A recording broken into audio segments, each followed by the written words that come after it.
వద్దు అని చెప్పారు కాబట్టి తినాలనిపిస్తుంది, నిద్రపోవాలనిపిస్తుంది. పాటలు వింటూనో పుస్తకాలు చదువుతూనో ధ్యాసను మళ్లించుకో, అప్పుడు ఈ ఆలోచన మనసులోకే రాదు.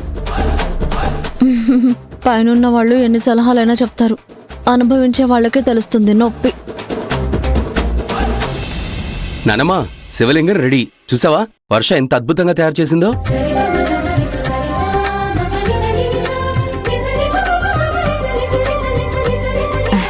మరి నా మనవరాలంటే ఏమనుకున్నావురా? నిజంగా చాలా బాగుంది వర్ష.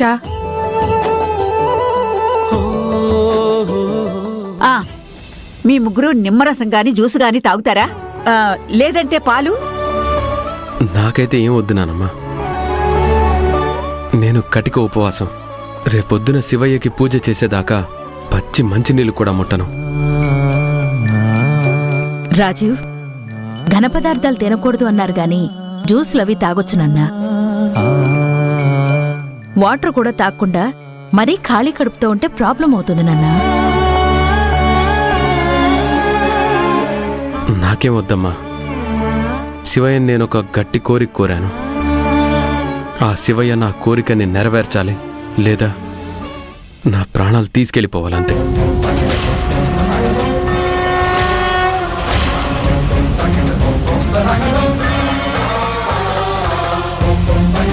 ఏంట్రా ఆ మాటలు? నోటికి ఎంతొస్తే అంత అనేస్తావా? పైన తదాస్తు దేవతలుంటారు, ఏది పడితే అది అనకూడదు. మాట అనే ముందు వెనక ముందు చూసుకోవాలి కదా రాజీవ్. ఈరోజు మహాశివరాత్రి, పొరపాటును కూడా అశుభాలు పలకూడదు. బ్రదర్, ప్రాణాలు పోయేదాకా ఎందుకు? శివయ్య నీ కోరిక ఖచ్చితంగా తీరుస్తాడు. ఎందుకు దొరబాబు అలా అంటావు? నీ బాధ నాకు అర్థమవుతుంది. నా కోసం నువ్వెంత పరితపిస్తున్నావో తెలుసు. కాస్త ఓపికతో ఉండు. అనాథాశ్రమానికి ఆస్తి రాయగాని నాకు నేనుగా వచ్చి నీ ముందు నిలబడతాను. బామ్మ, తినకుండా ఉండటం నా వల్ల కాదు.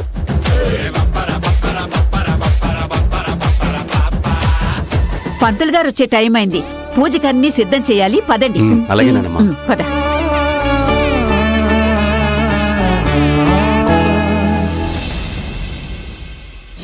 ఓం యజ్ఞమయాయ నమః, ఓం సోమాయ నమః, ఓం పంచవక్త్రాయ నమః, ఓం సదాశివాయ నమః. శ్రావ్య ఎదక్కా? పిలిచాను దుర్గా, నేనొస్తాను, మీరు వెళ్ళండి అని అంది. మళ్ళీ పిలుస్తానుండు. శ్రావ్య,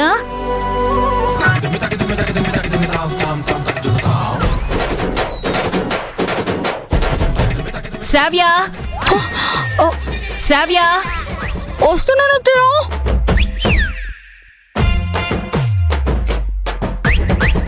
ఏంటింత లేటు?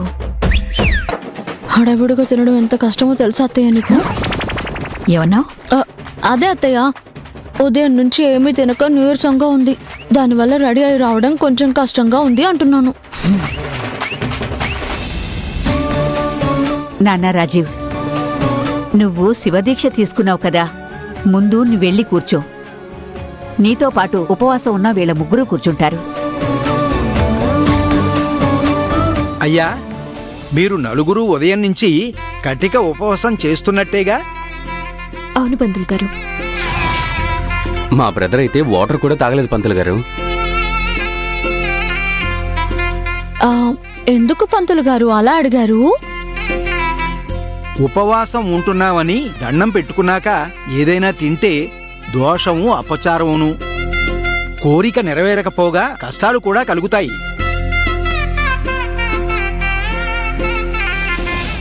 నువ్వేమైనా తిన్నావా?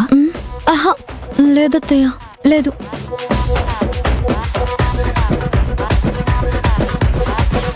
నన్ను క్షమించు శివయ్య, నేను ఆకలికి ఆగలేను, అందుకే తినేశాను. అయ్యా, దీక్షలో ఉన్నవాళ్ళు ఇలా వచ్చి కూర్చోండి. అలాగే స్వామి. ఓం శివాయ నమః, ఓం పరమేశ్వరాయ నమః, ఓం శంభవే నమః, ఓం పినాకినే నమః, ఓం శశిశేఖరాయ నమః, ఓం వామదేవాయ నమః, ఓం విరూపాక్షాయ నమో నమః.